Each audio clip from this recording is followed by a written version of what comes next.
हरि बोल हरि बोल हरि हरि हरि। बोली सुखदेव भगवान की जय। पहले जब परीक्षित पर संकट आया था तो वो भी ब्राह्मण ही था, अश्वत्थामा। उसने ब्रह्मास्त्र का बाण छोड़ा था तो प्रभु भी हाथ में गदा लेकर के रक्षा करने के लिए दौड़े। तो अस्त्र का संकट आया तो अस्त्र से ही प्रभु ने रक्षा करी। पर अब की बार इस ब्राह्मण ने वाक वज्र छोड़ा है, वाणी का वज्र चलाया है। तो प्रभु भी व्यास नंदन श्री सुखदेव भगवान प्रकट होकर के वाणी से ही परीक्षित की रक्षा करने के लिए आए हैं। इसलिए व्यास नंदन शुक नहीं कहा है, तत्रा भवत भगवान व्यास पुत्रो। भगवान ही आज अपने भक्त परीक्षित की रक्षा करने के लिए व्यास पुत्र श्री सुखदेव जी के रूप में प्रकट हुए हैं। परीक्षित ने प्रश्न किया, गुरुदेव म्रियमाणस्य किम कर्तव्यम। जो मरने वाला हो उसे क्या करना चाहिए। तब सुखदेव जी बोले, वरीयानीशते प्रश्ना कृतो लोकहितं नृप आत्मवित् सम्मतः पुंसा श्रोतव्यादिषु यः परा। परीक्षित, वर्यानेशते प्रश्नः। तुमने ये प्रश्न जो किया है ना, अपने लिए नहीं किया है, बल्कि लोक कल्याण के लिए, जगत के कल्याण के लिए तुमने बड़ा ही सुंदर प्रश्न किया है। परीक्षित यदि ये पूछते ना कि महाराज 7वें दिन तक्षक नाग आके डसेगा, आप यदि सर्प झाड़ने का कोई मंत्र जानते हो तो बताओ, तो ये उनका अपना व्यक्तिगत प्रश्न हो जाता। परंतु परीक्षित का प्रश्न ये नहीं है। परीक्षित का प्रश्न ये है, म्रियमाणस्य किम कर्तव्यम। जो मरने वाला हो उसे क्या करना चाहिए। तो मरने वाले परीक्षित अकेले थोड़ी हैं, मरने वाले तो हम सभी हैं। और हम सबको भी 7 दिन के भीतर ही मृत्यु रूपी ब्याल अपना ग्रास बनाने आएगा। 7 ही तो दिन होते हैं, सोम मंगल बुध बृहस्पति शुक्र शनि और रवि। इन 7 दिनों के भीतर ही हम सबको भी जाना है। इसलिए परीक्षित का जो प्रश्न है वो सार्वभौम है, हम सबका प्रश्न है। मरने वाले को क्या करना चाहिए। कृतो लोकहितं नृप।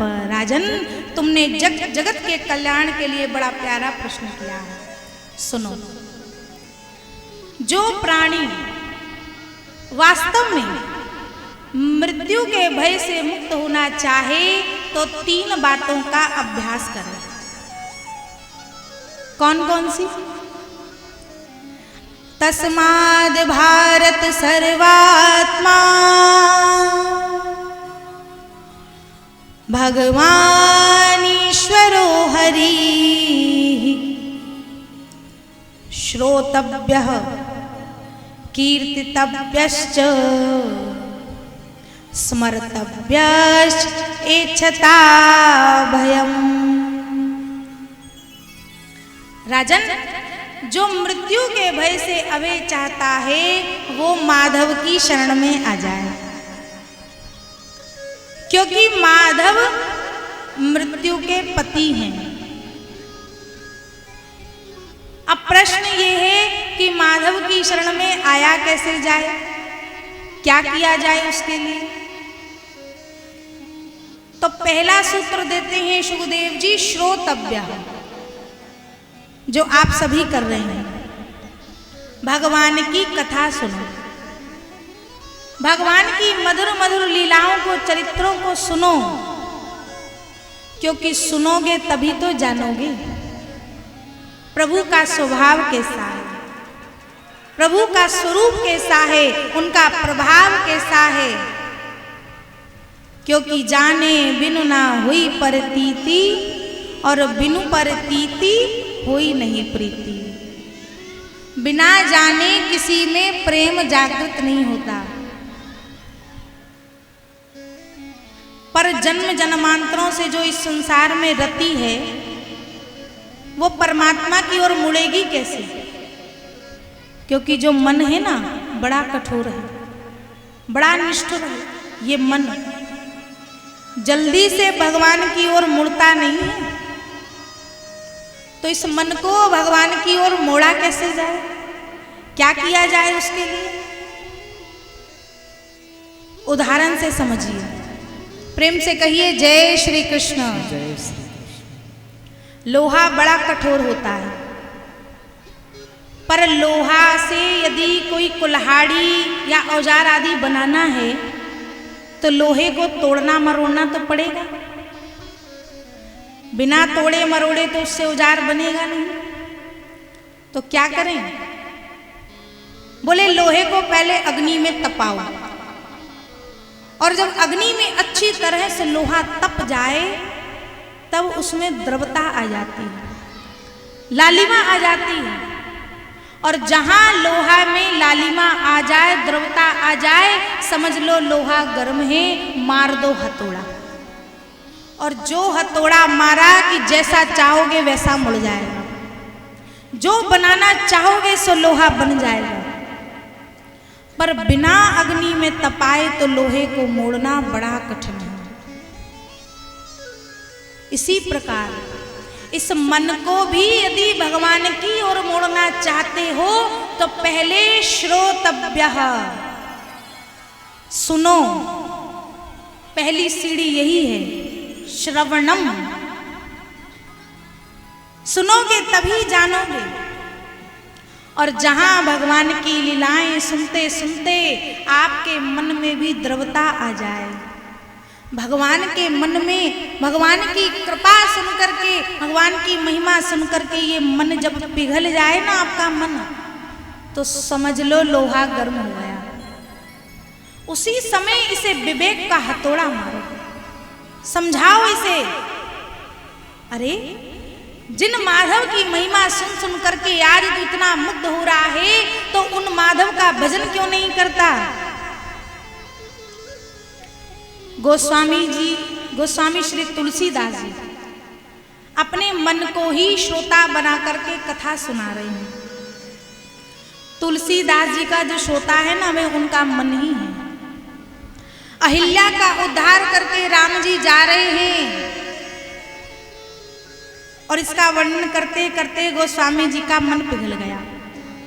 और जहां गोस्वामी जी का मन पिघला कि देखो तो ये बेचारी अभागिन स्त्री पाषाण बनी वन में पड़ी थी, कोई इसको देखता भी नहीं था। अरे जाना तो दूर, कोई इसकी ओर दृष्टि तक नहीं डालता था। और ऐसी अभागिन अहिल्या का उद्धार करने के लिए राम जी स्वयं गुरु जी को लेकर के पहुंच गए।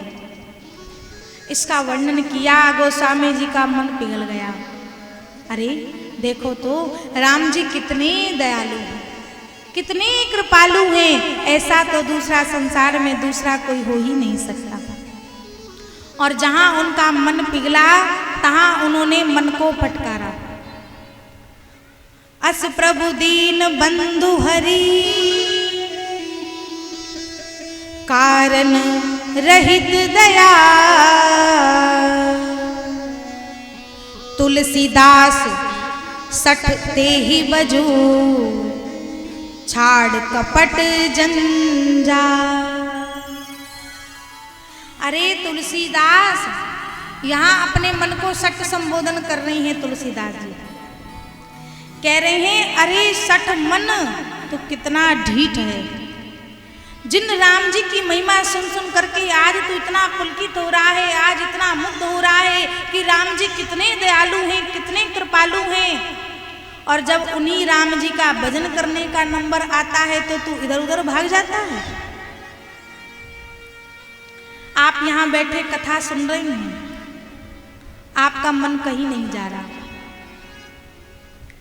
पर घर पर भी यदा कभी माला लेकर के बैठना, जो बात कभी नहीं सोची होगी उस समय बुद्धि में आती है। क्योंकि जो मन है ना बड़ा कठोर है, बड़ा निष्ठुर है, जल्दी से भगवान की ओर लगता नहीं। तो पहली सीढ़ी सुखदेव जी ने क्या बताई? श्रोतव्यः, सुनो, और सुन सुन करके प्रभु की महिमा को जब तुम्हारा मन पिघल जाए ताही इसे समझाओ। अरे मन, जिन प्रभु माधव की महिमा सुन सुन करके आज तो इतना पुलकित हो रहा है तो उनका भजन क्यों नहीं करता?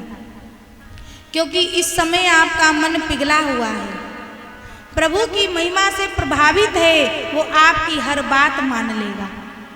जैसा चाहोगे वैसा बन जाएगा, जहां मोड़ना चाहोगे वहां मुड़ जाएगा।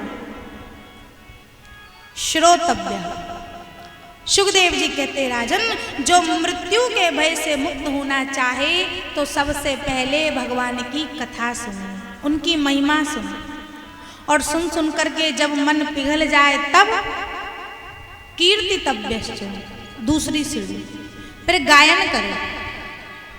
जिन प्रभु की लीलाओं को सुना है उसे गाए, या फिर प्रभु का नाम संकीर्तन करे। जितना अधिक से अधिक हो सके प्रभु का खूब नाम गाए, और जब एकांत मिले तब स्मर्तव्यश्च, भगवान की उन्हीं लीलाओं का जिन्हें सुना है एकांत में उन्हीं लीलाओं का ध्यान करे, स्मरण करे। परीक्षित ने कहा गुरुदेव मेरे पास तो केवल 7 ही दिन है, मैं क्या करूं?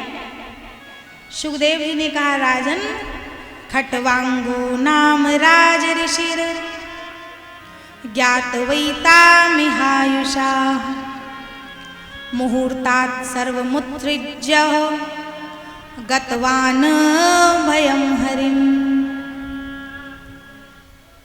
अरे पूर्व काल में खट्वांग नाम के राजा ने तो 2 घड़ी में मुक्ति पा ली थी, तो क्या तुम 7 दिन में नहीं पा पाओगे?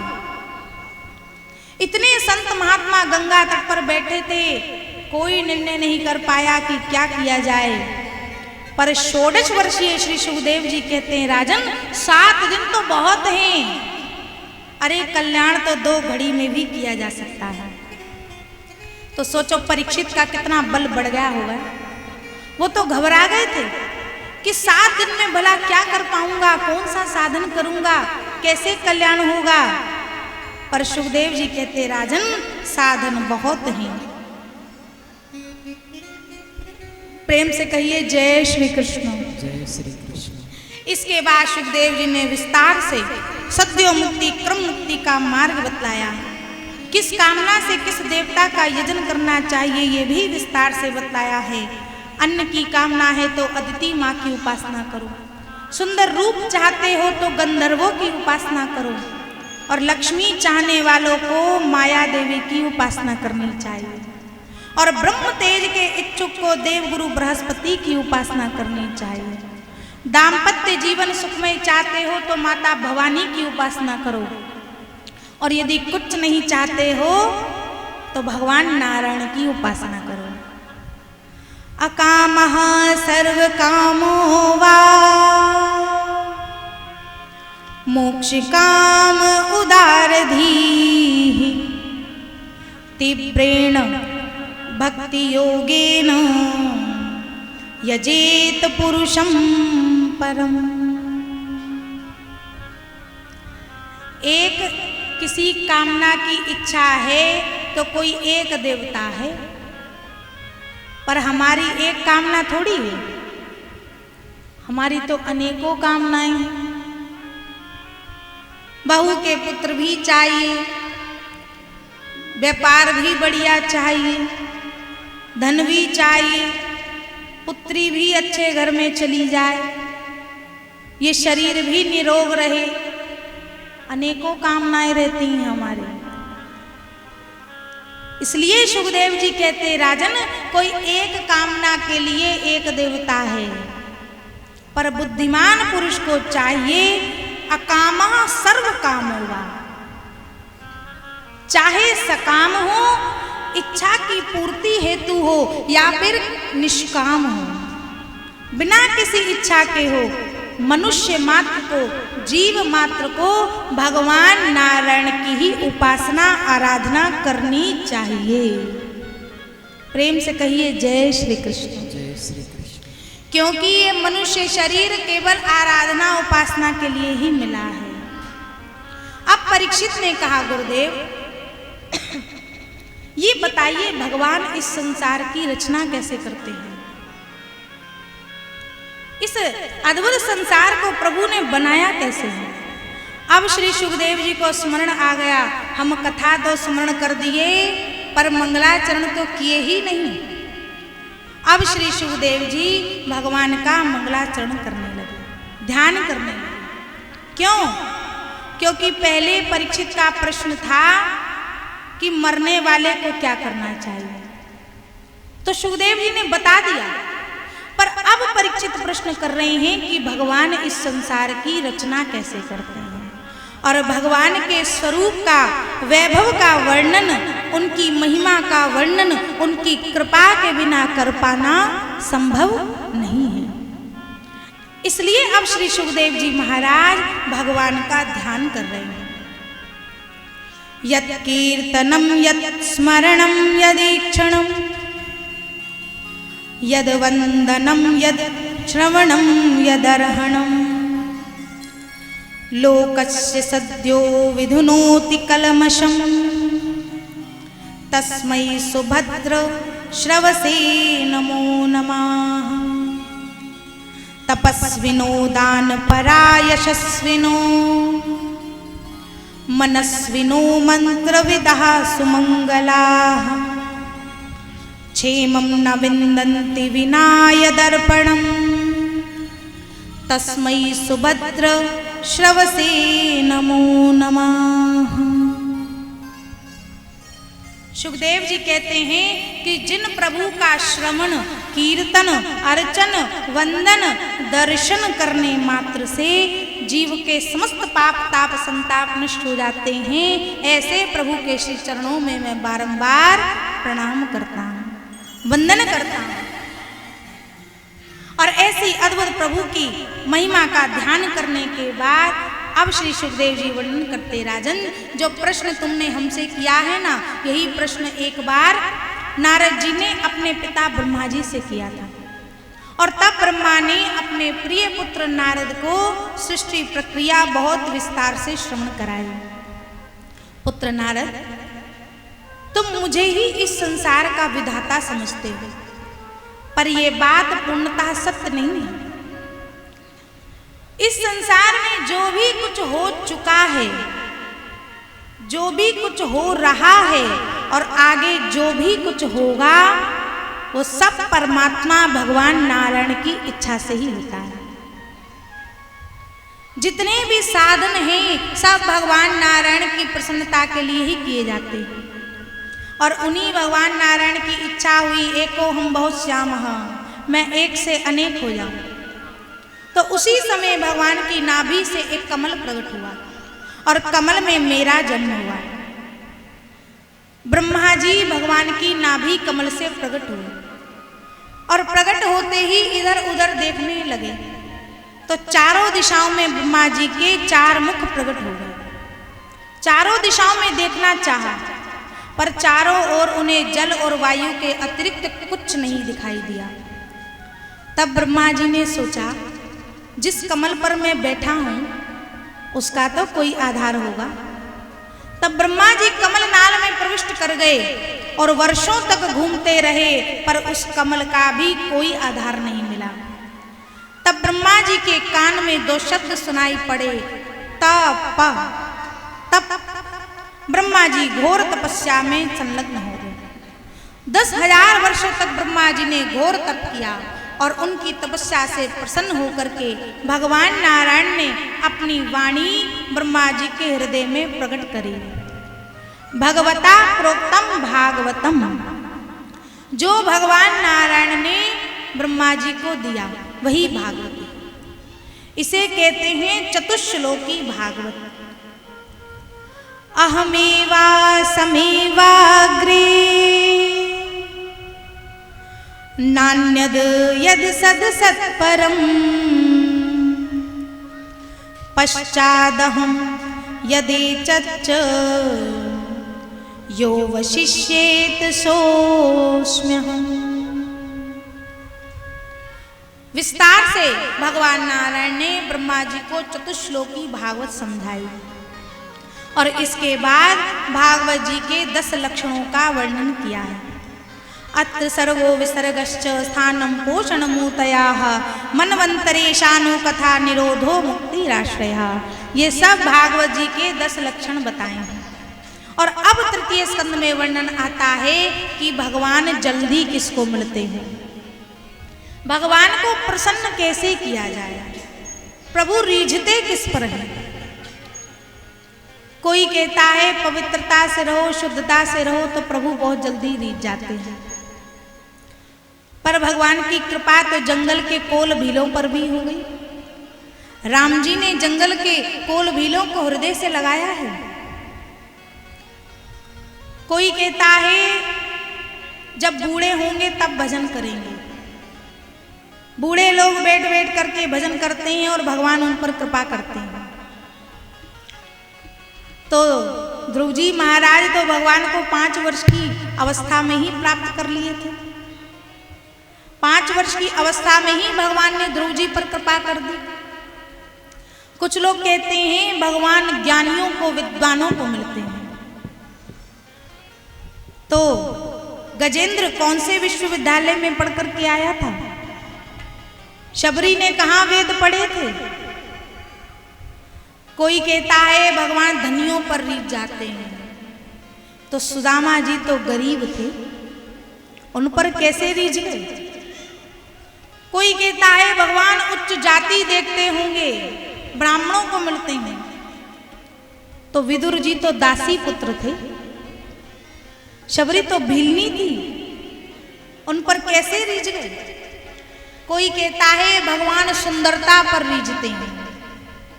अरे कुब्जा तो 3 जगह से टेढ़ी थी, उस पर कैसे रीझ गए? तो प्रश्न यह है भगवान आखिर देखते क्या हैं, किस पर रीझते हैं? तब कहते हैं कि भगवान की जो कृपा है ना वो स्वतंत्र है, उस पर कोई नियम कानून लागू नहीं होता। न जाने कौन से गुण पर दया निधि रीझ जाते हैं, यही सब संत कहते हैं और यही सब भक्त गाते हैं। भगवान की कृपा कब कहाँ किस पर हो जाए इस पर कोई कुछ नहीं कह सकता। बस आपके हृदय में भगवान के प्रति भाव होना चाहिए, प्रेम होना चाहिए। आप तो बस लाइन में लगे रहो, प्रेम से कहिए जय श्री कृष्ण। जय श्री कृष्ण। सुखदेव जी वर्णन करते परीक्षित, यदा तु राजा स्वसुतान साधुन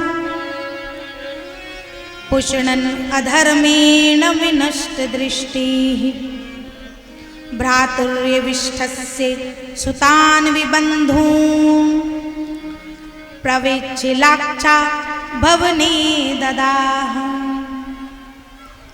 परीक्षित ने कहा गुरुदेव श्री विदुर जी का चरित्र हमें सुनाइए। तब सुखदेव जी वर्णन करते, राजन जिस समय महाराज धृतराष्ट्र बिल्कुल अंधे हो चुके थे, बाहर की आंखें तो उनकी बचपन से ही नहीं थी, जन्म से ही अंधे थे, परंतु अधर्मेण विनष्ट दृष्टि लिखा है। अधर्म का पोषण कर रहे थे, जिससे उनके भीतर के विवेक के नेत्र भी नष्ट हो गए। उनकी आंखों के सामने उनके छोटे भाई पांडु के अनाथ बच्चों को मारने का साहस किया, पुत्र वधू द्रौपदी को निर्वस्त्र करने का भरी सभा में प्रयास किया, दुर्योधन ने अन्याय से पांडवों का राज्य जीत लिया और पांडवों को 12 वर्ष के लिए वनवास दे दिया। पर दुष्ट दुर्योधन ने वन से लौटने के बाद भी पांडवों को उनका हिस्सा देने से मना कर दिया।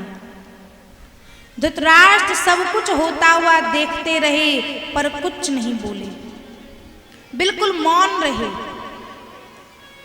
विदुर जी ने समझाने का प्रयास किया, महाराज नीति तो ये कहती है कि हाथ में यदि कोई ऐसा भयंकर रोग हो जाए शरीर के किसी भी अंग में, और डॉक्टर साहब कह रहे हैं कि अंग को कटवा दो तो बच जाओगे, नहीं तो रोग जहर पूरे शरीर में फैल जाएगा, तो फिर उसका क्या उपाय है? संपूर्ण शरीर की रक्षा के लिए उस एक अंग को कटवा देने में ही लाभ है।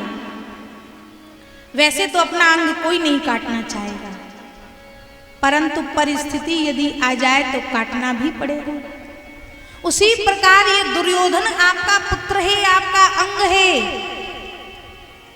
पर इस एक दुर्योधन के कारण अगर महाभारत जैसे भयंकर युद्ध की स्थिति पैदा होती है तो इस एक दुर्योधन को निकाल दो।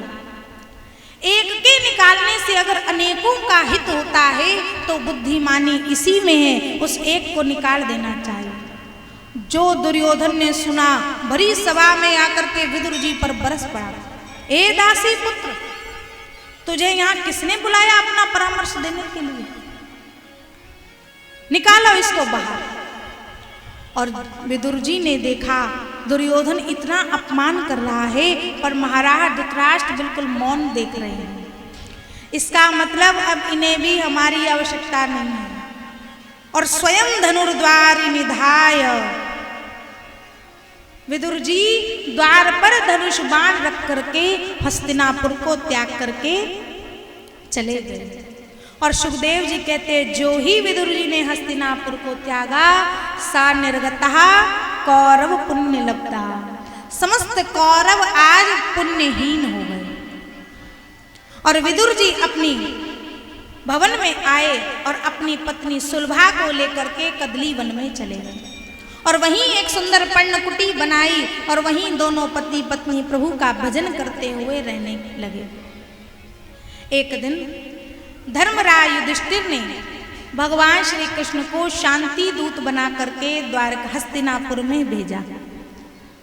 और विदुर जी को जब पता लगा कि भगवान द्वारकाधीश हस्तिनापुर शांति का प्रस्ताव लेकर के आ रहे हैं तो वे भी प्रभु की इच्छा से आकर के सभा में बैठ गए। सबसे पीछे छिपकर के विदुर जी बैठे हैं। दुर्योधन ने बड़ा ही दिव्य भव्य भगवान द्वारकाधीश का स्वागत किया, क्योंकि दुर्योधन भगवान का समधी लगता है।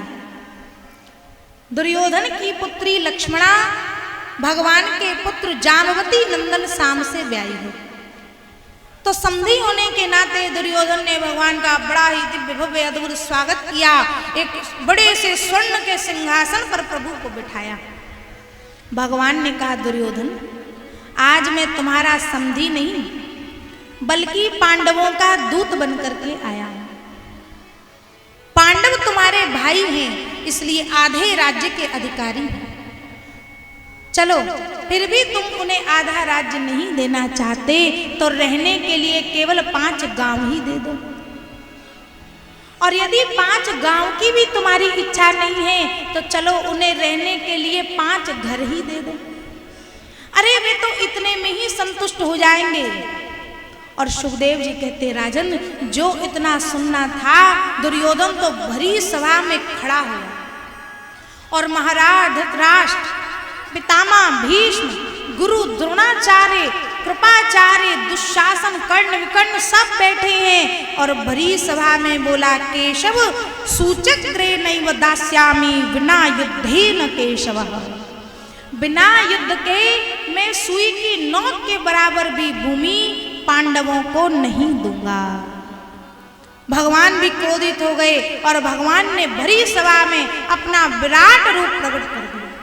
और जो विराट रूप देखा दुर्योधन तो कांप गया, हाथ जोड़ करके बोला प्रभु केशव मुझे क्षमा कर दो। अरे मेरा तो स्वभाव ऐसा है, जो मन में आता है सो बोल जाता हूँ। पर खैर छोड़ो, ये राजनीति की बातें तो बाद में करते रहेंगे। आओ आप अंदर पधारो ना, मैंने आपके लिए 56 प्रकार के भोग बनाए। दुर्योधन ने सोचा ये ग्वाला ही तो है, जीवन भर माखन मिश्री चुरा चुरा करके खाया है, इसने 56 भोग देखे भी होंगे जीवन में। इस भावना से भगवान को लोभ दे रहा है कि 56 भोग से शायद प्रभु रीझ जाएं, इसलिए कह रहा है आओ 56 भोग का प्रसाद पाओ, भोग लगाओ। भगवान कहते हैं दुर्योधन, भोजन 2 ही स्थिति में किया जाता है, या तो खिलाने वाले के हृदय में प्रेम हो।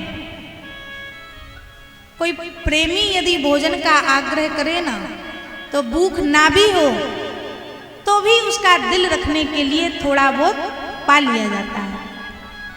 या फिर पेट में बहुत जोर से भूख लगी, बहुत तेज भूख में भी बिना कुछ विचारे भोजन कर लिया जाता है।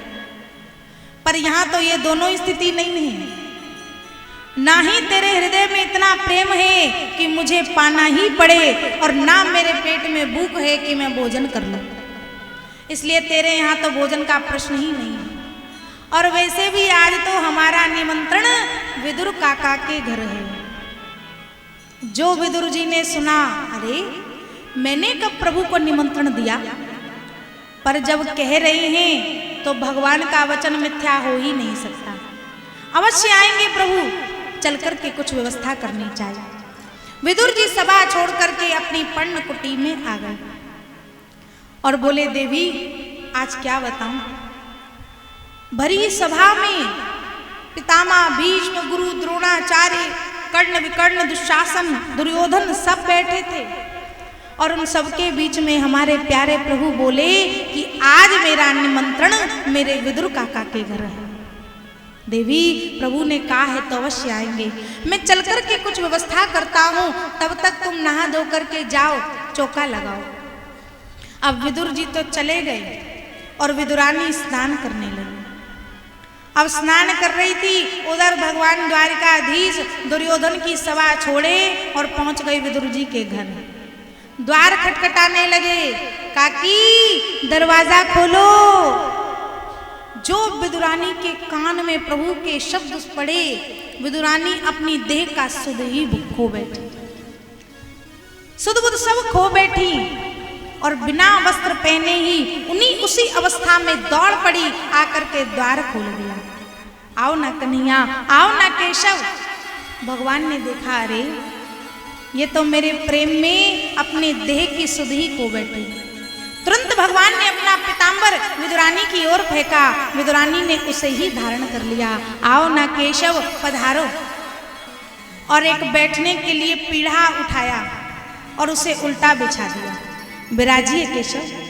अब जो प्रभु बैठने लगे पीढ़ा उठा लिया, नहीं नहीं प्रभु ये स्थान आपके लिए उचित नहीं, आप यहाँ विराजें। अब जो बैठने लगे वहां से भी उठा लिया, नहीं नहीं केशव ये स्थान भी आपके लिए उचित नहीं है, आप यहाँ विराजें। और ऐसा करते करते पूरी कुटिया में प्रभु को नचा दिया। भगवान ने कहा, काकी मैं अपने आप बैठ जाऊंगो, आप तो जल्दी से कुछ खावे को ले आओ, बड़ी जोर से भूख लगी है। और सुखदेव जी कहते, राजन क्या लीला है गोविंद की। दुर्योधन के यहाँ अभी थोड़ी देर पहले ही 56 प्रकार के भोग रखे थे, वहां तो के आए कि मुझे भूख नहीं है, और तुरंत अब इतनी जोर से भूख लग गई। विदुरानी ने कहा, प्रभु घर में और तो कुछ नहीं रखा, केवल कच्चे केले रखे हैं, तुम कुछ क्षण रुक जाओ, बस तुम्हारे काका आ ही रहे होंगे, तब कुछ ना कुछ भोजन की व्यवस्था अवश्य करूंगी। प्रभु ने कहा, काकी तब तक तो मेरे प्राण ही निकल जाएंगे, अरे तुम तो उन कच्चे केलान को ही ले आओ। और सुखदेव जी कहते, राजन विदुरानी का ऐसा दिव्य भाव प्रेम में जागृत हुआ, डलिया में विदुरानी केले लेकर के आई है, मेरे गोविंद आज भूखे हैं। केला छील छील करके गिरी गिरी तो नीचे फेंकती जा रही हैं, और छिलका प्रभु के मुख में दे रही है। और आश्चर्य की बात तो ये है, प्रभु भी बड़े प्रेम से छिलके पाते ही जा रहे हैं। विदुरानी ने पूछा, प्रभु केले मीठे तो हैं? प्रभु ने कहा, काकी इतने मीठे केला तो मैंने जीवन में कबू ना खाया। विदुरानी तो बड़ी प्रसन्न हो गई, वाह मेरे प्रभु भूखे हैं और केला बहुत मीठे हैं। इतने में ही विदुर जी आ गए और जो विदुर जी ने आकर के ये दृश्य देखा, दौड़ करके विदुरानी का हाथ पकड़ लिया। देवी ये क्या कर रही हो? अरे जो प्रभु 56 प्रकार के व्यंजन भी अरोचता पूर्वक पाते हैं, उन्हें तुम केले के छिलका खिला रही हो? और अब विदुरानी को होश आया, हाथ जोड़ करके क्षमा याचना करने लगी, प्रभु मुझे क्षमा कर दो, मुझे होश ही नहीं रहा कि गिरी थी या छिलके। पर प्रभु एक बात बताओ, मुझे तो होश नहीं था पर आपको तो था, आपने भी छिलके खा ली। प्रभु ने कहा, काकी सत्य बात तो यह है, मुझे पता होता तब तो कहता। अरे मुझे भी नहीं पता चला कि केले थे या केले के छिलके। मैं तो केवल यही जानता हूँ, केवल इतना जानता हूँ कि मेरी काकी ने मुझे जो भी कुछ खिलाया बड़े प्रेम से खिलाया। और इतने में ही विदुर जी प्रभु के मुख में माखन मिश्री देने लगे, मेवा देने लगे। प्रभु आप इसे पाओ ना। और भगवान मुंह बना बना करके पाने लगे। विदुर जी ने पूछा, प्रभु क्या मेवा स्वादिष्ट नहीं है? भगवान ने कहा, काका एक बात कहूं, जो स्वाद काकी के उन केलों के छिलकों में था ना, वो स्वाद इन मेवाओं में नहीं है। विदुर जी समझ गए कि प्रभु प्रेम के भूखे हैं।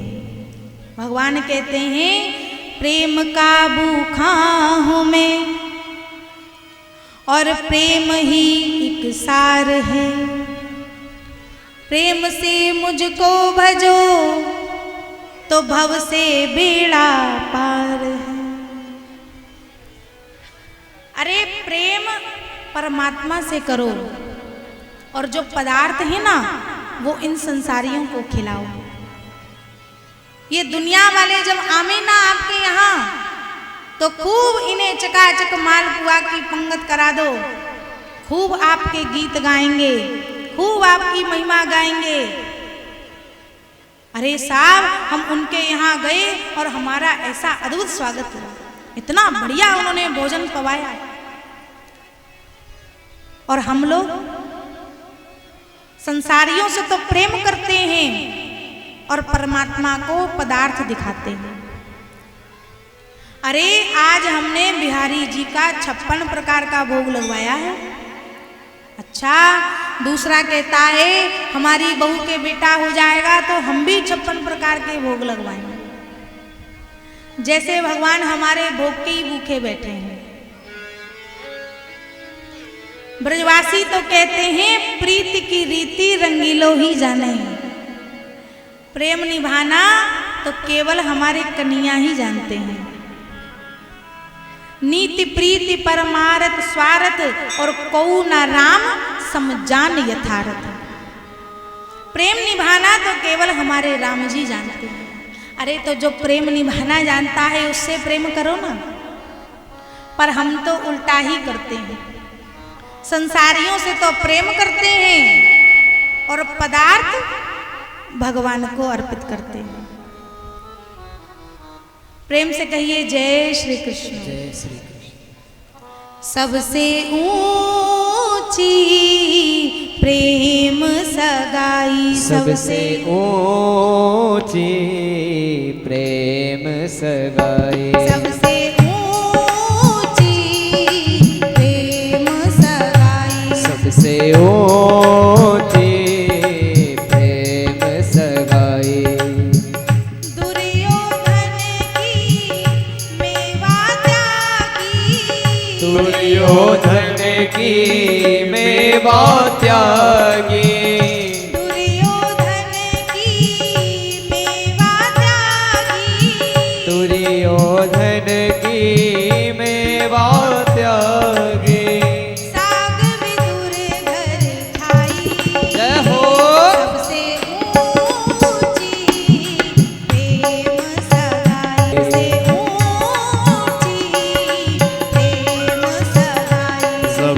ऊंची प्रेम सगाई। ताली सेवा करते हुए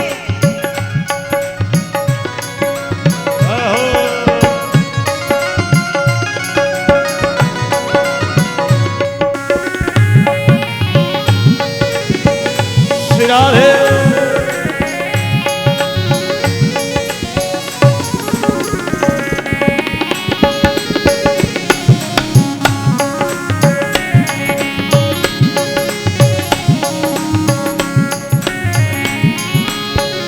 प्रेम के वश नृप सेवा की, प्रेम के बस नृप सेवा कीनी।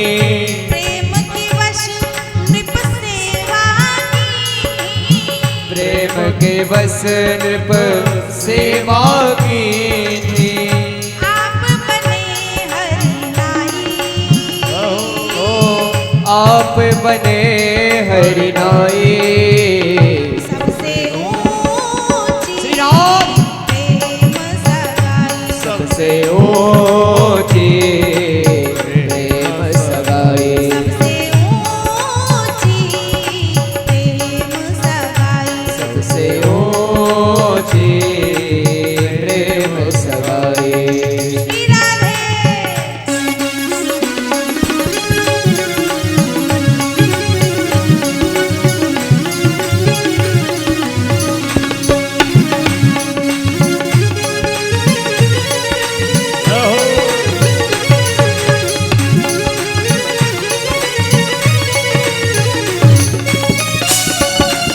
हरि बोल।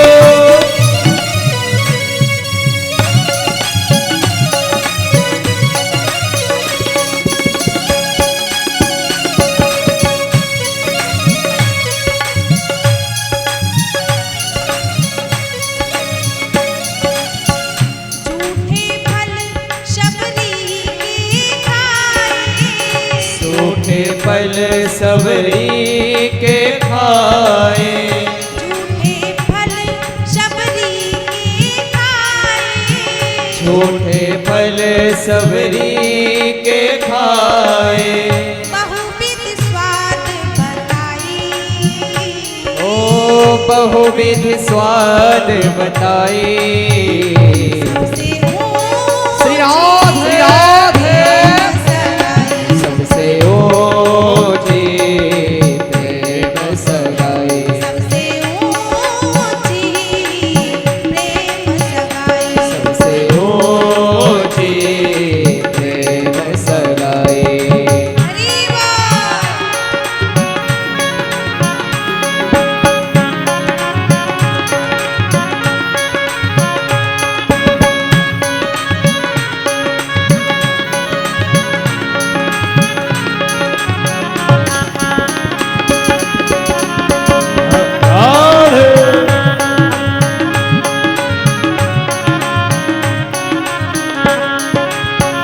प्रेम के वश अर्जुन रथ हाक्यो, प्रेम के बस अर्जुन रथ हाक्यो। प्रेम के वश अर्जुन रथ हाक्यो, प्रेम के बस अर्जुन रथ हाक्यो।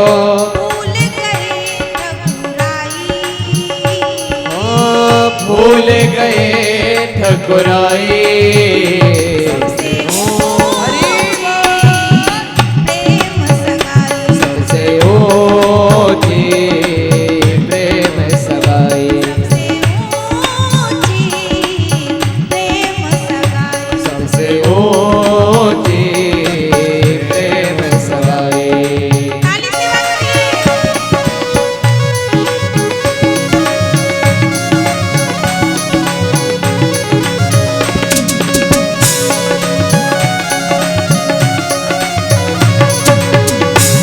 हे प्यारे।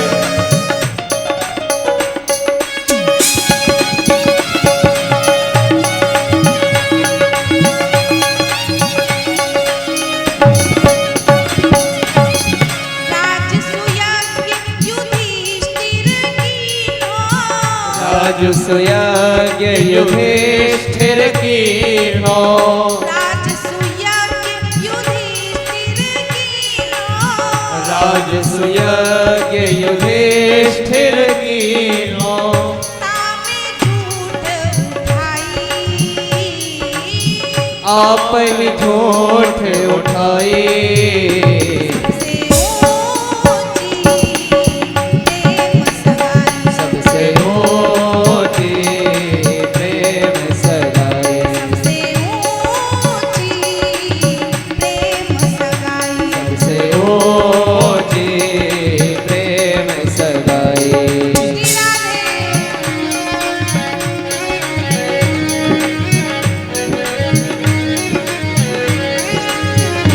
राधे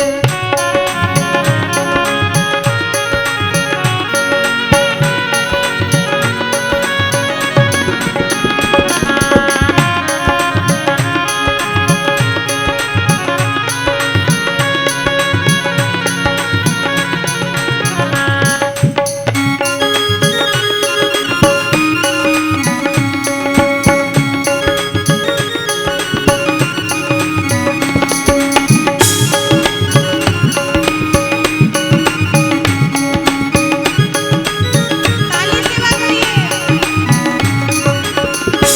ऐसी प्रीत बढ़ी वृंदावन ऐसी प्रीत बढ़ी वृंदावन ऐसी प्रीत बढ़ी वृंदावन ऐसी प्रीत बढ़ी वृंदावन गोपियन नाच नचाई गोपियन नाच नचाई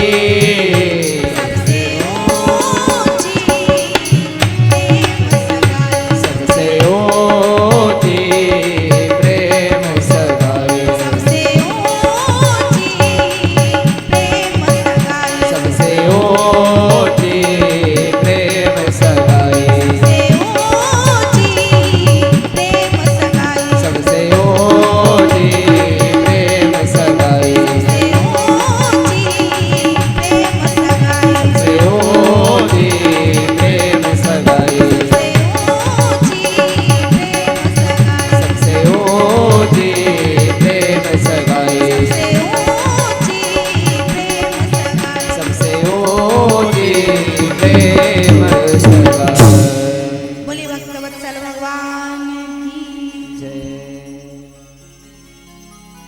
कहने का तात्पर्य केवल इतना है कि जहां प्रेम है भगवान उसी पर रिझते हैं, उसी पर प्रसन्न होते हैं। दुर्योधन के यहाँ 56 प्रकार के व्यंजन रखे थे, पर पाना तो दूर प्रभु ने चाखा भी नहीं। और विदुर जी के यहाँ पदार्थ उतने नहीं हैं, और प्रभु बिना बुलाए ही दौड़े चले आए। प्रेम से कहिए जय श्री कृष्ण। जय श्री अब समय आज्ञा नहीं देता, आज की कथा का यहीं विश्राम, आगे की कथा हम लोग कल श्रवण करेंगे। बोलिए श्रीमद् भागवत महापुराण की, श्री वृंदावन बिहारी लाल की जय सद्गुरुदेव भगवान की जय श्री हनुमान जी महाराज की जय गौ माता की जय सत्य सनातन धर्म की जय जय जय श्री राधे जय जय श्री राधे जय जय श्री राधे शाम। श्री बांके बिहारी तेरी आरती गाओ श्री बांके के बिहारी तेरी आरती गाओ हे श्याम सुंदर तेरी आरती गाओ श्याम सुंदर तेरी आरती गाओ आरती गाओ प्यारे आपको रिझाओ आरती गाओ प्यारे आपको रिझाओ आरती गाओ प्यारे आपको मनाओ आरती गाओ प्यारे आपको मनाओ हे गिरधर तेरी आरती गाओ हे गिरधर तेरी